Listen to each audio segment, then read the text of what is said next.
Merci d'être fidèles à notre rendez-vous, mesdames et messieurs, bonsoir. Entamons tout de suite ce journal par la page sociale. Une bande de malfaiteurs ayant projeté de voler une somme de 1 milliard d'ariars avec des chèques de trésor falsifiés a été appréhendée par la gendarmerie nationale et le trésor. L'enquête ayant abouti à cette arrestation a duré une semaine. Avant cette arrestation, ces bandits ont déjà pu soutirer la somme de 100 millions d'ariars, toujours avec des chèques falsifiés. C'est un reportage de N. Muriel et de Chanel. 4 personnes inculpées dans l'utilisation de faux et usage de faux ont fait l'objet d'arrestations grâce à la coopération entre la gendarmerie nationale et les responsables auprès du ministère des Finances et du Budget. Ils ont utilisé des chèques faux d'une valeur de plus de 1 milliard d'ariars. Il a fallu une semaine pour entamer l'enquête et procéder à leur arrestation. Toutefois, selon les informations émises, ces malfaiteurs sont des experts car ils ont pu s'approprier des diverses pièces administratives nécessaires à l'obtention de ces 2 chèques faux. Parmi les pièces qu'ils ont pu obtenir sans difficulté, un titre d'engagement financier et des mandats. On avait du mal à différencier les vrais du faux à l'œil nu pour dire que ces malfaiteurs étaient des professionnels. Les responsables ont procédé à un agrandissement et c'est là qu'on a pu distinguer que la signature du receveur général d'Antananarivo et celle du régisseur n'étaient pas les mêmes.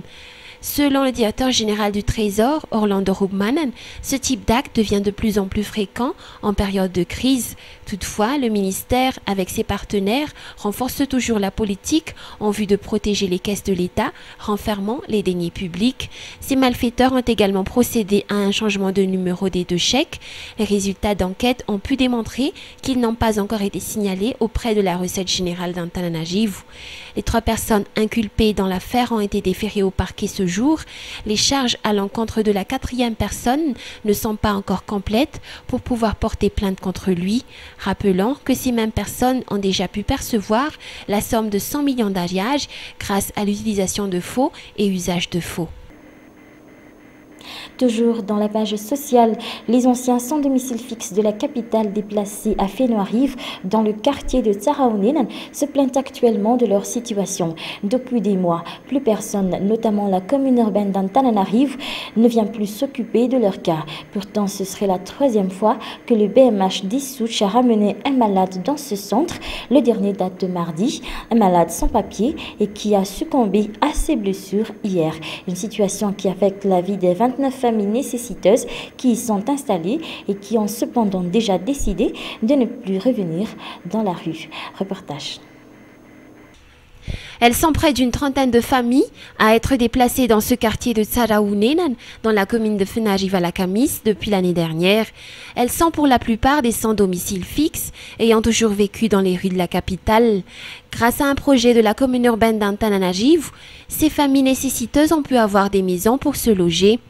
Or, quelque temps après leur installation sur ce site, un peu isolé de la grande ville, ils ont constaté très vite qu'ils sont devenus délaissés pour compte. En effet, plus personne ne s'occupe plus de leur cas, aucune aide ne leur est parvenue depuis plus d'1 an, alors qu'ils vivent dans des maisons sans fenêtres ni portes, les installations sanitaires sont inexistantes. Pire, ils doivent encore aller en ville pour chercher de quoi nourrir. La plupart travaillent notamment comme docker à Anousbé et doivent tous les jours débourser près de 1600 ariars par personne pour les frais de retour. Toutefois, ils affichent leur volonté de rester dans ce centre, étant donné qu'ils peuvent vivre à l'air pur. Leurs enfants peuvent grandir au moins sous un toit et non sous une bâche ou sous les ponts, même s'ils ne peuvent pas avoir accès aux écoles publiques, faute de copies de naissance. Malgré cela, ils sont confrontés à d'autres genres de problèmes. Depuis quelque temps, le BMH d'Issouch ramène parfois des cadavres dans ce centre, parfois des cadavres non identifiés ou encore des malades entre la vie et la mort. Le dernier date de mardi dernier, dans la nuit de mardi. L'ambulance du BMH d'Issouch a débarqué ici avec le corps de cette personne.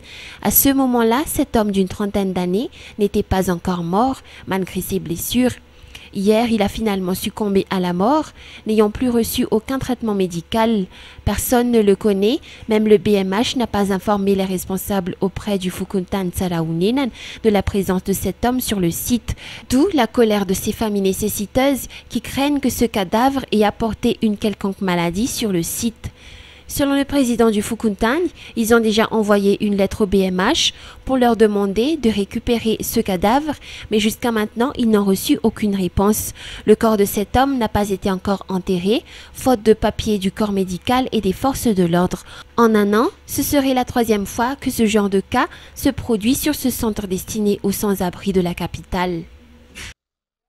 Dans le domaine du transport, la coopérative Kofiamo, reliant la capitale à Fénois-Rive à la Camis, se veut être un modèle en matière de respect du cahier des charges. Ses responsables imposent également à ses membres, surtout aux chauffeurs, un règlement intérieur des plus stricts.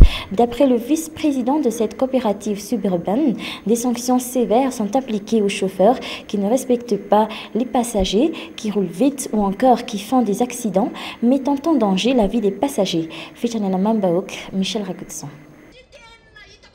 L'excès de vitesse est l'une des causes des accidents mortels rapportés ces derniers jours par la presse locale, expliquent les techniciens, des faits qui montrent encore une fois le laxisme et le manque de professionnalisme chez les chauffeurs et aides-chauffeurs. Pour la coopérative Kofiamo, reliant le centre-ville à la Camis Fénois-Rive et ses communes avoisinantes, de tels comportements est inadmissible. Les consommateurs méritent d'être en sécurité et d'être traités comme il se doit, estime-t-elle. Par conséquent, des mesures ont été imposées par les responsables auprès de cette coopérative. Depuis le mois de décembre 2010, elle se veut être un modèle en matière de respect du cahier de charges. D'après les explications de Rakutor Mananafid Malal, vice-président de la coopérative Kofiamo et de l'UCTS, ou l'Union des coopératives de transport suburbaine, des sanctions sévères sont appliquées aux chauffeurs et aides-chauffeurs qui ne respectent pas le code de la route, le cahier des charges, ainsi que les règlements intérieurs de la coopérative. Tel est le cas des excès de vitesse, du non-respect des clients, du non-respect des horaires de travail entre 5 h du matin et 8 h du soir, ainsi que le refus de participer à la permanence. Selon les statistiques avancées par ce responsable, en moyenne, 5 chauffeurs et aides-chauffeurs par semaine sont sanctionnés pour des délits, s'ils étaient une vingtaine avant le mois de décembre dernier. Par ailleurs, les efforts d'aménagement du secteur du transport dans la capitale et ses environs continuent selon toujours les explications recueillies auprès de l'UCTS. Des nouvelles cartes pouvant identifier les chauffeurs et aides-chauffeurs professionnels seront distribuées très prochainement et des nouvelles bases de données seront mises en place. L'objectif étant d'améliorer la qualité des services de transport urbain et suburbain. Dans la page économique, 28 tonnes de pierres industrielles exploitées illicitement ont été saisies par la police des mines et la force d'intervention spéciale OFIS dans la région de Sofia durant ce mois d'août. 7 personnes sont suspectées dans cette affaire, dont un ressortissant chinois. D'après le ministère des Mines, ces pierres seront mises en vente. Les recettes seront par la suite versées directement dans la caisse de l'État. Marna Tunjaouf, Yves Chanel. La collaboration de la police des mines avec la FIS ou force d'intervention spéciale a porté ses fruits d'après le rapport effectué par le ministère des Mines. 7 personnes sont mises en cause pour un trafic illicite de pierres industrielles, dont un ressortissant chinois dans la région Sofia. En effet, 25 tonnes d'agate, 2 tonnes de jaspe et 1 tonne de tourmaline ont été saisies vers le début de ce mois dans cette partie de l'île. Ces pierres ont été vendues entre 1000 et 3000 arrières le kilo, un prix qui varie selon les différents critères. Ces pierres sont exploitables d'après les explications du ministère des Mines, exploitables sous condition que ceux qui veulent les exploiter aient la permission. Des sanctions comme la prise en charge de la garde et du transport de ces substances saisies attendent ceux qui exploitent sans cette permission. En ce qui concerne cette dernière, elle est livrée dans les bureaux du cadastre minier. Ces pierres sont déjà entre les mains des responsables des mines actuellement et attendent la finalisation des procédures avant d'être vendues. Les revenus seront ensuite versés dans la caisse de l'État. À l'étranger, quelques heures avant l'arrivée du pape Benoît XVI, un affrontement a eu lieu hier à Madrid entre les laïcs catholiques et les forces de l'ordre. 6 personnes ont été arrêtées. Cet affrontement a été notamment causé par le mécontentement des fidèles qui ont constaté le recul croissant du catholicisme en Europe. Actuellement, la Journée mondiale de la jeunesse est à son 2e jour. TV5 Monde. Il est l'étendard des opposants au JMJ. Un pape de carnaval pour dénoncer un événement que des milliers d'Espagnols confrontés à la crise considèrent comme une farce qui ne les fait pas rire. Avec l'argent dépensé pour la venue du pape, on pourrait nourrir tous les pauvres à Madrid pendant un an. Et même si le Vatican affirme que les JMJ sont autofinancés à 100%, il n'y croit pas. L'objet qui cristallise toute la colère des Espagnols, c'est ça, le ticket de métro. Pour le commun des Madrilènes, le tarif vient de passer de 1 euro à 1,50 €. Pour les pèlerins des JMJ, c'est tout l'inverse, 80% de réduction. Mais quand on demande des comptes aux pèlerins, voici la réponse de certains. Écoutez, je pense pas, je sais pas très bien où vous voulez en venir et je pense qu'on va arrêter là, d'accord ? Des pèlerins pour qui la contestation passera de toute façon inaperçue. Ils attendent le pape et c'est tout. Benoît XVI doit arriver à midi. D'après le rapport de l'Institut national démographique en France, les terriens dépasseront les 7 milliards avant la fin de l'année 2011. D'après ce même rapport, l'Inde dépassera la Chine en 2050, tandis qu'un tiers de la population mondiale vivra en Afrique en 2100. TV5 Monde. Vous n'avez pas fini de râler contre les bouchons. En 1999, nous étions 6 milliards. Le 31 octobre prochain, notre bonne vieille planète portera 7 milliards d'êtres humains. Et selon l'Institut national d'études démographiques, nous atteindrons même 10 milliards d'ici la fin du siècle. Et la répartition va changer. Le trio de tête des 3 mastodontes, c'est eux, la Chine, l'Inde et les États-Unis. Dans 10 ans, surprise, l'Inde monte à la première place avec un chiffre colossal. Plus d'1,5 milliard d'habitants. La Chine est reléguée sur la 2e marche du podium. Nouvelle surprise, les États-Unis sont dépassés par le Nigeria, qui aura presque triplé sa population. Et c'est l'Afrique en général qui connaîtra la plus grosse progression.